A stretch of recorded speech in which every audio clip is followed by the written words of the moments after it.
And welcome back to the new video. और आज हम आए हैं माय पर्सनल फेवरेट इंसान का स्केच बनाने। तो बिग बॉस जिसने देखा है वो जानते होंगे, बिग बॉस ओटीटी। तो चलो फटाफट से हम एक बहुत ही सुंदर सा जो स्केच बनाया सोचा है उसको जल्दी से बनाते हैं और आपसे मैं मिलूँगी वीडियो की लास्ट में।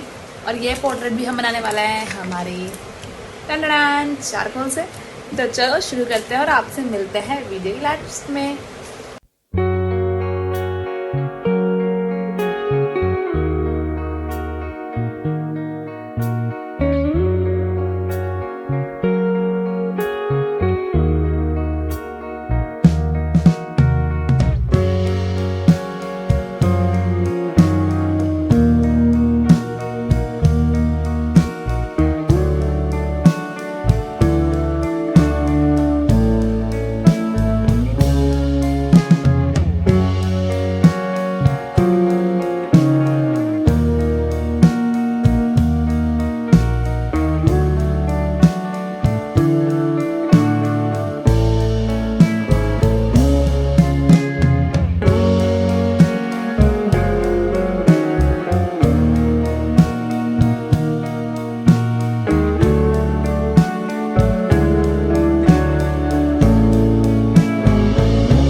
आपने पूरी वीडियो अच्छे से ध्यान से देखी होगी और आपको पसंद आएगी।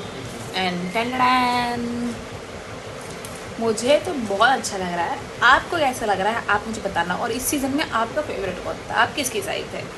एलविश की, अभिषेक की, अश्नूर की, मनीष ईरानी की, not Ashnoor, I forgot the name. अभी करंट बिग बॉस चल रहा है तो अश्नूर दिमाग में चल रही है। तो आप मुझे बताना आपको ये कैसा लगा और आप नेक्स्ट किसका पोर्ट्रेट देखना चाहते हो। किसी के साथ हम मिलेंगे जल्दी से हमारी नेक्स्ट वीडियो में। तब तक ड्राइंग करते रहिए, खुश रहिए और हम मिलेंगे नेक्स्ट वीडियो में। बाय।